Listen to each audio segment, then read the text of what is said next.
বাংলাদেশের জনপ্রিয় অভিনেতা শাকিব খান প্রতি বছর কোরবানি দেন, কিন্তু অনেকের মনে প্রশ্ন জাগে, একজন অভিনেতার কোরবানি কি কবুল হবে? শাকিব খানের উপার্জন হল মিডিয়া থেকে, যেখানে সে হাজারো নারী নিয়ে নষ্টামি করে টাকা আয় করে থাকেন, আর সেই টাকায় কোরবানি দিলে কি কোরবানি হবে?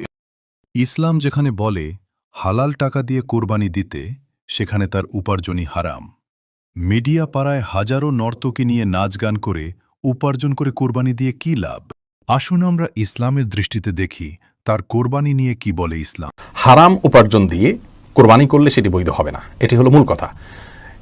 এর সপক্ষে সবচেয়ে বড় দলিল হলো নবী আকরাম সাল্লাল্লাহু আলাইহি ওয়াসাল্লামের সেই হাদিস, যেখানে তিনি বলেছেন ইন্নাল্লাহা তাইয়্যিব লা ইয়াকবালু ইল্লা তাইয়্যিব। আল্লাহ তাআলা পবিত্র, তিনি পবিত্র ছাড়া, হালাল ছাড়া কোনো কিছু আল্লাহর জন্য দান করলে আল্লাহ তাআলা সেটি গ্রহণ করেন না। অতএব কোরবানিতে হারাম অর্থ যদি কেউ ব্যয় করেন, সেটি আল্লাহ রাব্বুল আলামিন অ্যাকসেপ্ট করবেন না। তাহলে তার ইনকাম হালাল নাকি হারাম?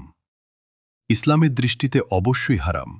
ইসলাম নর্তকী নাচ গান হারাম করছেন, আর তার মূল উপার্জন হল নর্তকী নিয়ে নাচ গান করে।